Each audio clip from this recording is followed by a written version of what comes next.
and welcome to Dabbling in Journals, and today I am going to be sharing my memory keeping journal insert, which I keep in this beautiful brown traveller's notebook from Travellers Company in the regular size. And I was watching Carrots and Olives this morning. I'm sure if you love journals you know her channel. If you don't, check it out, it's really cool. She has the most beautiful collection of notebooks, and she was saying about how the brown traveller's notebook has this lovely golden warm undertone which shows through when it scratches. So I went rushing to check on my new Travellers Hotel book to see whether or not that was the same, and it is. If I look here at the scratches seem to perfectly match the elastic. I'm going to zoom in to see if you can see. Now, if you are not somebody who enjoys a rugged, scratched up traveller's notebook, you will now have decided that I'm mad. But never mind. Okay, so let's get started. And I keep, at the moment, this is quite chunky because I'm nearly at the end of this memory keeping insert. I have my personal journaling insert in here, and at the moment I have a tarot insert, which I'm feeling is just perhaps a little too much. Maybe that tarot insert needs to go elsewhere, but I don't know where yet. So let's have a look. Where had we got up to? There's my daughter pregnant, and I think we just got up to the point where baby was born, and he was born on the 8th of March, so I think that's where I was up to in my flip. And I'm just covering up his name. And there he is, newborn, in his little bear baby grow, because his name means little bear. So I've put some little bear stickers on this page. I couldn't find many, I need to order some so that I can use them to reference him in my notebook. And I just did some little collages. This little bear here, I don't know if you can see, has little love hearts and a kiss. He's blowing a kiss to the new baby, and I just used some of these kitter strips which I thought looked really pretty. And then on the next page I was saving a letter that I received from the lovely Louise at Coffee Tea Paper, which she put in this beautiful envelope. I think I shared it on my channel at the time, but this is the page that I did in my journal, and I obviously kept the envelope and the letter is inside, and then I took all the stickers off the envelope, so the airmail sign and the little sticker here, and there was an Australian stamp with a teapot or tea kettle on it, which I thought was fabulous because she's Coffee Tea Paper. And I was really disappointed when I posted my letter back to her, it didn't get a stamp. It got one of those printed things that the post office just prints out and sticks on, and I said, oh, why don't I get a stamp? And she said it was because my letter weighed more than 22 grams. So I need to write a shorter letter next time. But yeah, I don't know if you've got that yet, Louise, because I was really slow posting it, but hopefully you have. And then on this next page, I was celebrating another happy mail, and I had a letter from Emily, and I'm kind of confused. What have I done with the letter? She sent, oh, it's on my wall. I was thinking, why is the letter not in here? And I've just remembered that she wrote the letter on a card, and I've put that card on my wall for the time being because it's absolutely beautiful. She introduced me to a new YouTube channel called The Unexpected Gypsy, and this is an example of her artwork. And so was the card that Emily wrote to me in, which is why that's on my wall. And then all these stickers were decorating her envelope, and this was on her envelope, and I just cut it out, and look at how beautifully the colours go. So I put the card she sent me on my wall because they're so inspirational. I just saved one for my journal. And I will be sending you a letter really soon, Emily. It's written now, all I've got to do is get to the post office. And here I was celebrating the fact that I'd had a beautiful day out. It was in March, so the 19th of March, and it was amazingly hot and sunny for the UK. And we took our dogs for a walk along the riverbank, and it was so gorgeous. I really enjoyed myself. My son came too, which was unusual, and we had lunch by the river, watching all the people paddle boarding and canoeing and narrowboats passing. and all the other kinds of bits and pieces that people do on the river on a lovely day. Our dogs had a whale of a time, and I've decorated this with some paper that Mary sent to me and a sticker of a little bird and another sticker of a butterfly, and this my granddaughter cut out with my die cut machine, and then she embossed it with this lovely green enamel, so I thought that made a nice decoration. And I really like how that page looks. I wanted the green to go with the green grass on the riverbank. This page was the first day that my sister met new baby, so I was celebrating that. And here I've done a little collage with some paper, ripped paper, a little stamp sticker and a little bit of washi tape, and here and a sticker. And this again my granddaughter made. She cut out so many different shapes and embossed them in all kinds of different ways. It was really good fun, and this was one of her favourites, and I put that on this photograph. Here we had a day out. We went to, let me turn it round, we went to this National Trust property. So in the UK we have a charity called the National Trust, and they buy properties which they want to preserve as important examples of historical interest. And when they took on this house, and the reason they often are able to do that is because the death duties on these enormous properties become so exorbitant the owners can't continue to pay them and keep their properties. And so if they are interesting, the National Trust buys them, and then they maintain them and people can go and look around. And of course with this one it's really interesting because they left it in the exact state at which they found it, so they're still looking after it and preserving it, but inside when you look around it looks exactly as it did when the last owner was there, and it's full of stuffed animals. So what do you call it when you stuff an animal? Oh, can't think of the word. Someone tell me the word, what you call it when you... No, I totally can't think of the word, but it was full of animals which I found a little bit repulsive, I have to say. I mean, it's interesting, and you get them as well in museums. Taxidermy, that's what it is. It suddenly occurred to me, it was taxidermy. So he was a hunter and he killed lots of animals or found lots of dead animals, and then they were preserved and stuffed, and the house was full of them. They were just piled up everywhere.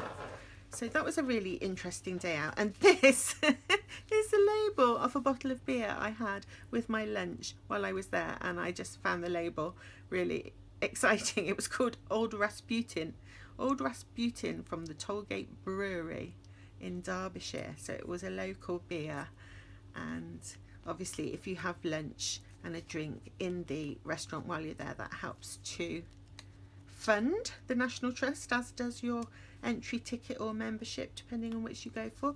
And I've just added some little bits of washi tape, really simple, and this little flower my granddaughter embossed with a matte. No, she didn't, she painted that with matte chalk paint, which was interesting. I quite like the matte look. I don't know if it'll show on camera. And then this day, my son doesn't like me to show his face much. We went to Sheffield. My son and I went to Sheffield. We had the most amazing day. He is going to Europe with his dad in the summer, and he wanted to have a practice at navigating around a city and exploring. So he organised it all. He organised the times, he chose where we were going, and he had to navigate his way around the city with me, obviously there for support. And he took us to several museums. The first one, because we went to Sheffield and it's famous for its stainless steel, so we went to the Hallam Island Museum where we saw the story of Sheffield's knife story, and that was a really interesting museum. And I've just decorated this page with some stainless steel, a spoon and a jug and a coffee cup, and I think that the knives and forks and spoons that I own come from Sheffield. So that's what Sheffield is most famous for, I think. I mean, it may be famous for other things. We also went to this really interesting museum, which was the National Emergency Services Museum. And they had there, it was an old fire station. It had one of those poles.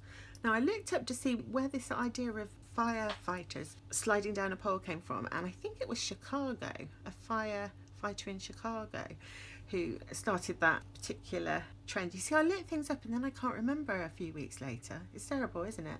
So yes, they had old police cars, as you can see here, old fire engines, old ambulances. I mean, the very initial ones were of course all horse-drawn, so they had those, and then they had various ones through time, and it was really, really very interesting. We enjoyed that very much. And then here we are in Sheffield. We sat on the grass here admiring the town hall architecture. We weren't able to go inside it, but it's a beautiful building, and we had a nice rest there. And my son chose a Cuban restaurant for lunch, so I've got a stamp here with Cuba I found in my stash. Who'd have thought? So he chose a Cuban restaurant for lunch because he'd never been to a Cuban restaurant, and it was amazing. It was tapas, and we had a really fun time in the restaurant picking our dishes and so on. And after lunch, yeah, we were letting our lunch go down, sitting on the grass in the sunshine, admiring the architecture. There was all fountains here, so we could see the children were all laughing and shrieking and playing in the fountains. That was really nice. And I've added a little tip in, which I've just decorated the front because I just ran out of room with what I wanted to write about. And here we've got a picture of my son. Yes, he has very long hair now, in the Winter Gardens in Sheffield, which is, I believe, the largest urban glass house in Europe. And you can see all the plants that have been planted inside this huge glass house. So that was cool. We had a really nice day. And I was thinking, I would like to start doing a little bit of vlogging, not very much, but I thought if I do something like this, if I go somewhere like this, or to the National Trust properties or whatever, it might be interesting for people, especially those of you that don't live in the UK and don't have an opportunity to come to the UK, to see some of these things. So I am currently researching how to do more vlog style videos. I think I need a couple of bits of equipment. Otherwise, I think there's something you can do to put your phone on to stop it shaking around. So once I've sort of organised myself, I might then include snippets in my memory keeping journal flip throughs of the places that we've visited, or separately, I don't know. Tell me what you think, if you've got any ideas. Now here, I just went into the local city with my daughter and her children, and my granddaughter wanted to try bubble tea, and there she is. She chose a fruit one, which had like fruit bubbles in it, and I had a matcha one with tapioca bubbles, which was not pleasant. I don't know if any of you like those, but I thought it was like eating frog spawn, or how I imagine eating frog spawn would be, because obviously I've never actually eaten frog spawn, because why would you? But I wasn't very keen on the tapioca balls, I have to say, but she really enjoyed her drink, so she's looking very happy there. And her sister didn't want to try those. She had a milkshake, and she's making a very funny face in that picture, so I just did a little picture, and baby was adorable and was sleeping in his pram. And we had a lovely time shopping. The girls were trying on clothes. They do love to shop for clothes because they're 11, and that's that's what they like doing. And here I've decorated with a little sticker of the girls shopping, some really pretty washi tape, and a little collage, and some butterfly stamps to match the butterflies. And I think I'm nearly at the end, yes. And this was my son's school play, and this was so cool. He was so good. Now obviously I'm completely biased, and when you go and watch a school play, you watch your child, don't you? But he was so funny. Everybody was laughing. He got lots of congratulations at the end. He's really comical, and he is the shyest, quietest boy you could hope to meet, and yet you put him on a stage and he just transforms into this confident, vibrant person, and he puts his heart and soul into it, and it was wonderful. And so on this page I've just used a little bit of pattern paper to match the belly band I've made here, which is just glued at each end so that I can slip in the programme, which has his name in, and the ticket is in there.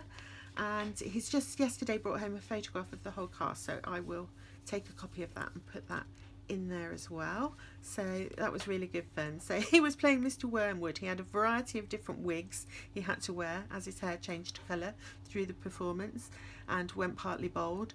So yeah, it was really good. I loved it. Oh, who doesn't love going to see their children doing things? It's just the best thing ever. And I am on my last page, And here I have my niece, so that's my sister's daughter, is meeting baby for the first time. Not used to holding babies. Looking at oh, but I was so glad that she was able to get here and meet him while he was still really little. And then this weekend I was writing about the fact that we'd had a long weekend with a public holiday on the Monday. So we took one granddaughter out on the Saturday, the other granddaughter out on the Sunday, and our son out on the Monday. So I've put here, I love my family. It was a wonderful weekend, just spending time with them individually so that they didn't have to all talk over the top of each other. So that is my memory keeping journal so far, and I've got lots of memories in here. And the only thing I'm sort of sad about is I don't seem to be doing any sketching in my memory keeping journal anymore, which I always used to do. So I need to think about that. I think it's because I tend to sketch in my sketchbooks now, because I have so many traveller's notebooks and I need to use them all. But I quite like, when I look through, is also like seeing the odd sketch or whatever. So I'll have a think about that. But I've only got a few pages of this one left, so I'll carry on.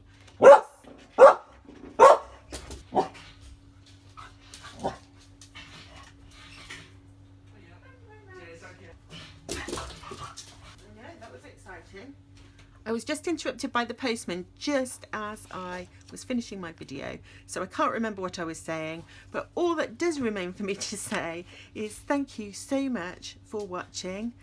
Do please feel free to make comments below if you've got any ideas or suggestions of different ways I might use my memory keeping journal, and I will see you all again very soon. Bye.